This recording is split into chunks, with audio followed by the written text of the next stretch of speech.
So let's start the chapter the living world. और उससे पहले हम साइंटिस्ट का देखेंगे, अर्नस्ट मेयर का, जो कि पूरे 100 साल जिए थे, 100 ईयर, 1904 टू 2004, जो कि ज़रूरी नहीं है। ज़रूरी क्या है कि इनको, अर्नस्ट मेयर को Darwin of the 20th century बोला जाता था। और जो करेंटली एक्सेप्टेड डिफिनीसन है बायोलॉजिकल स्पीसीज की, वो भी अर्नस्ट मेयर सर ने ही दिया था।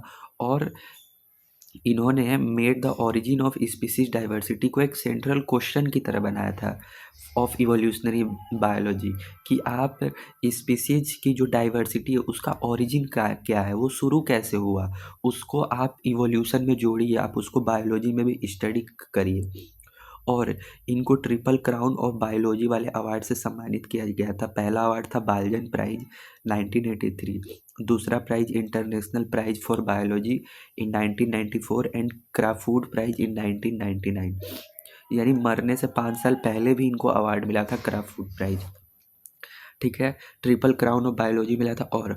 और देखते हैं, और इनको, इन्होंने Harvard faculty of arts and science 1953 में जब ज्वाइन किया, तो इनको Alexander Agassiz professor of zoology emeritus, ये भी टाइटल मिला। और इन्होंने 80 साल के अपने जो लाइफ टाइम था, उन्होंने इसमें ornithology, taxonomy, geography, evolution, systematic history, philosophy और बायोलॉजी जैसे सब्जेक्ट पे स्टडी किया। और one of the 100 greatest scientist of all time, 100 सबसे टॉप के साइंटिस्ट है, उनमें इनका नाम आता है। ठीक है, Darwin of the 20th century इनको बोला ही जाता है। 3 प्राइज मिला, Balzan prize, international prize for biology, Crafoord prize in 1999। और इन्होंने करेंटली एक्सेप्टेड डिफिनीशन दिया बायोलॉजिकल स्पीसीज की। नोबेल प्राइज नहीं मिला था क्या? दिया तो नहीं है। So let's start living world. तो लिविंग वर्ल्ड में पहले ये जो पैराग्राफ है, इसमें 3 चीज़ें लिखी हैं कि लिविंग वर्ल्ड बना किससे है। तो लिविंग वर्ल्ड में इकोलॉजिकल कन्फ्लिक्ट होते हैं मेंबर्स के बीच। लाइक 2 मेंबर्स है, सपोज करो गोट और काऊ, तो दोनों के बीच में कन्फ्लिक्ट होगा रिसोर्स को लेके। काऊ भी घास खाएगी, गोट भी घास खाएगी, तो कॉन्फ्लिक्ट जाहिर सी बात है। Molecular traffic inside a cell, एक सेल में बहुत सारे काम हो रहे हैं, तो उसको मोलिकुलर ट्रैफिक बोला गया। Cooperation among members of A pollution, एक पॉपुलेशन में अगर 2-3 मेंबर हैं, तो दोनों एक दूसरे को लेके चलेंगे। जैसे हम ह्यूमन हैं, तो हम और भी एनिमल को साथ लेके चलते तो हैं, हमारा हेल्प ही तो होता है। तो लिविंग वर्ल्ड इन 3 चीज़ों से बना है। ओके, और यहाँ पे कुछ दिया है, द इकोलॉजिकल कन्फ्लिक्ट डन है cooperation among member of a population. Second, पहला इकोलॉजिकल कन्फ्लिक्ट। तीसरा, even the molecular traffic inside a cell makes us deeply reflect on what indeed is life। Life आखिर है क्या? तो इसने बोला है कि 2 क्वेश्चन है। पहला पहला है जो हम लोग देखेंगे, और दूसरा है फिलॉसफी वाला, जो कि हम लोग नहीं देखेंगे। तो what is living, what is living, living क्या है? तो ऑल लिविंग ऑर्गेनिज्म ग्रो, जितने भी लिविंग ऑर्गेनिज्म में ग्रो करेंगे। और ग्रो, ग्रो यानी ग्रोथ, ग्रोथ का ट्विन कैरेक्टरिस्टिक है।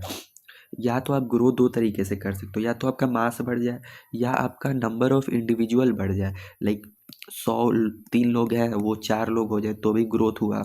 छोटा सेल है, सेल बड़ा हो जाए तो मास बढ़ गया, साइज बढ़ गई, तो वो भी सेल है।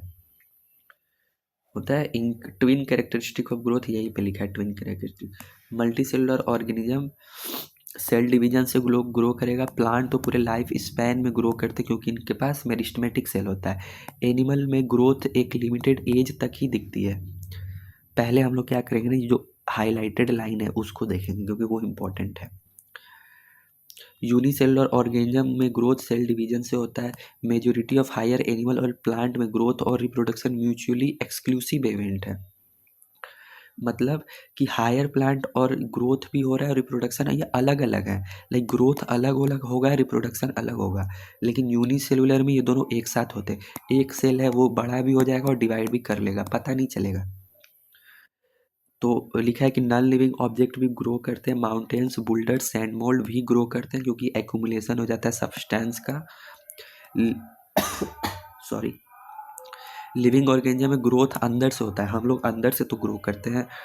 तो ग्रोथ को डिफाइनिंग प्रॉपर्टी नहीं लिया जा सकता। क्यों? क्योंकि ग्रोथ नॉन लिविंग में भी हो रहा है। सॉरी, डिफाइनिंग प्रॉपर्टी वही होगा जो केवल और केवल लिविंग में हो।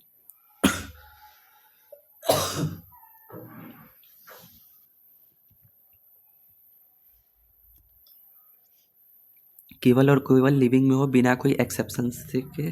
Dead organism do not grow, जो ऑर्गेनिज्म मर जाते हैं वो ग्रो नहीं करेंगे। डन है। इंक्रीज इन बॉडी मास को भी ग्रोथ लिया जाता है, नॉन लिविंग ऑर्गेनिज्म भी ग्रो करते हैं, ये हो गया। यूनिसेलुलर ऑर्गेनिज्म सेल डिवीजन से ग्रो करते हैं।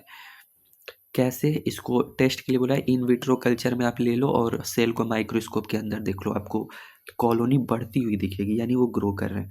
रिप्रोडक्शन पे आते हैं, तो रिप्रोडक्शन कैरेक्टरिस्टिक है लिविंग ऑर्गेनिज्म का। रिप्रोडक्शन भी डिफाइनिंग प्रॉपर्टी नहीं है। डिफाइनिंग प्रॉपर्टी मतलब डिफाइनिंग प्रॉपर्टी होने के लिए सारे लिविंग ऑर्गेनिज्म में होना चाहिए without any exception.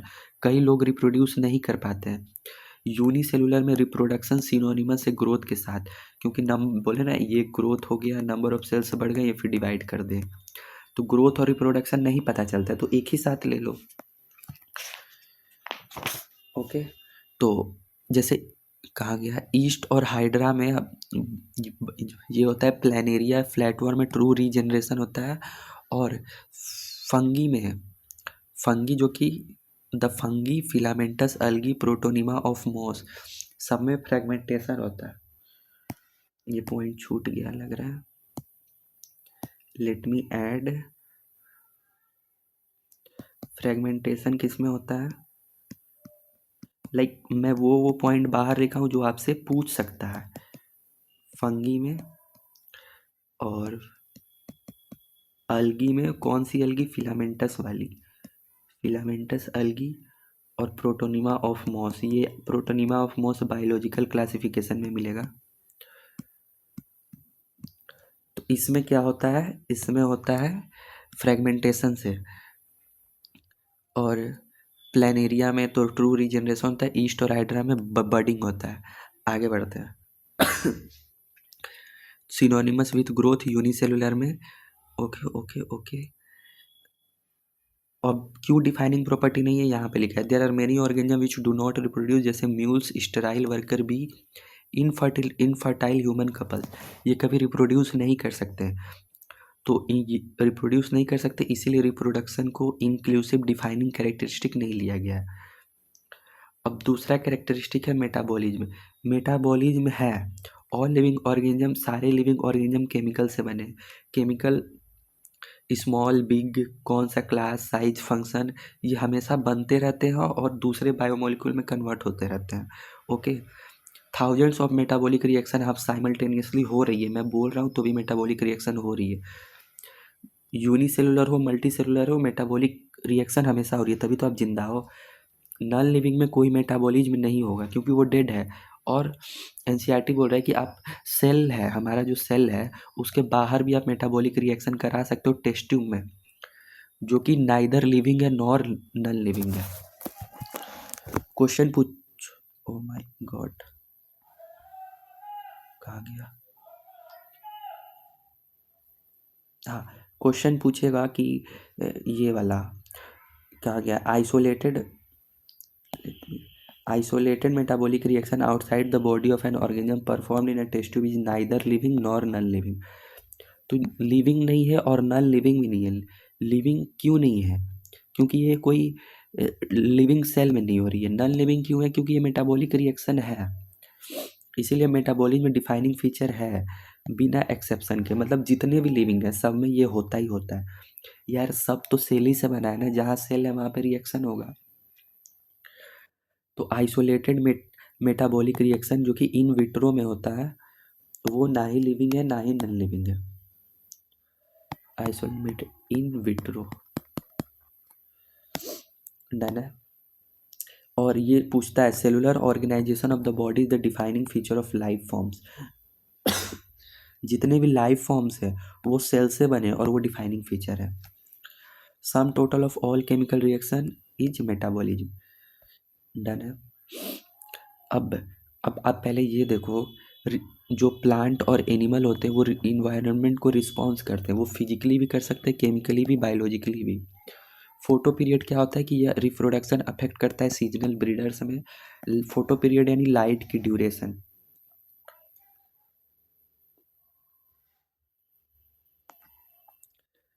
Both plants and animal, जितने भी एनिमल है दोनों में फोटो पीरियड अफेक्ट करता है। मतलब all organism handle chemical entering their body, therefore all organism are aware of the surrounding. Aware of the surrounding को कॉन्शियसनेस बोला जा रहा है। जितने भी ऑर्गेनिज्म है वो कॉन्शियसनेस है, चाहे वो लिविंग हो नॉन लिविंग हो। प्लांट जो है वो भी कॉन्शियसनेस है, वो लाइट की तरफ रिस्पॉन्ड करता है। वो अगर पानी की मतलब स्कैरसिटी है तो अपना स्टोमाटा क्लोज कर लेता है, तो रिस्पॉन्स ही तो है। एबिलिटी टू सेंस सराउंडिंग और environment which could be physical भी हो सकता है, केमिकल भी हो सकता है, बायोलॉजिकल भी हो सकता है। हम सेंस करते हैं through our sense organ, plant respond करते हैं जैसे light, water, temperature.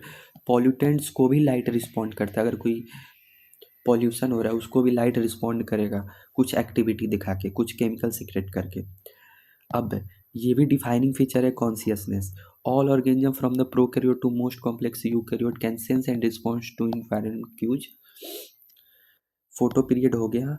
Human beings is the only organism who is aware of himself. हम ही एक ऐसे ऑर्गेनिज्म है जिसको खुद का मालूम है, तो इसीलिए हम सेल्फ कॉन्शियसनेस है।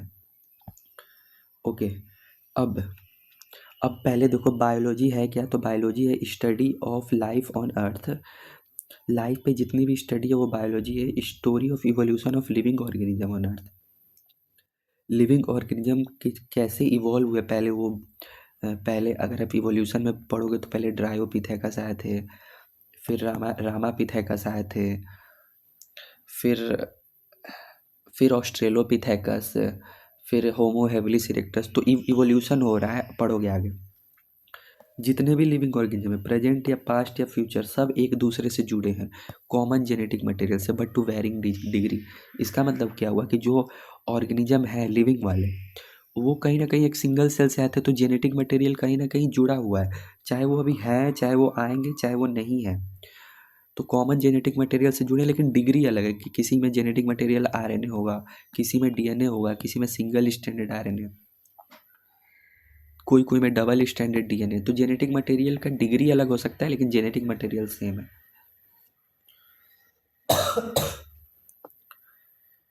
लिखा है कि जो पेशेंट कोमा में चले गए वो ब्रेन डेड है, उनके पास सेल्फ कॉन्शियसनेस नहीं है, तो क्या वो लिविंग है कि नॉन लिविंग है? वो लिविंग है, क्योंकि उसमें भी मेटाबॉलिज्म हो रहा है।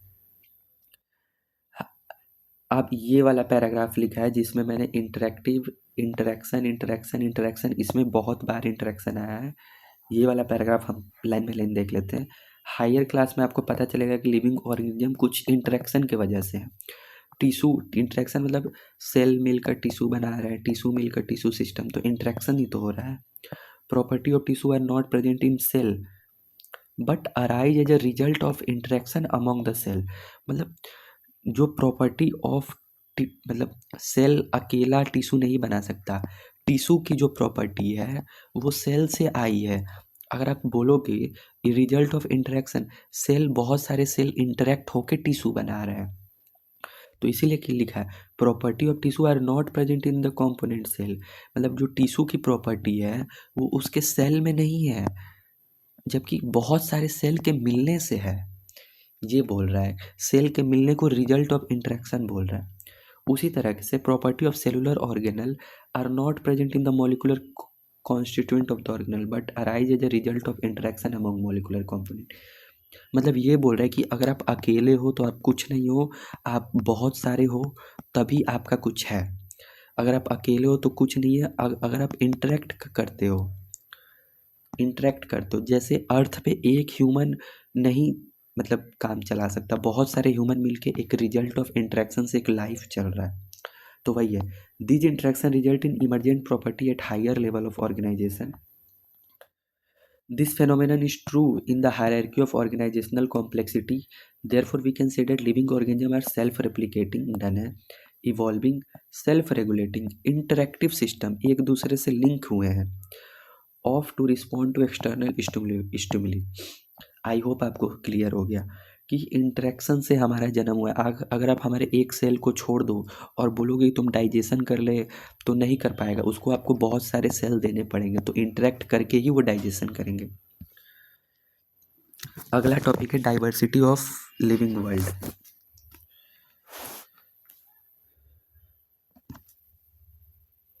तो ये अब हम लोग देखेंगे नेक्स्ट पार्ट में।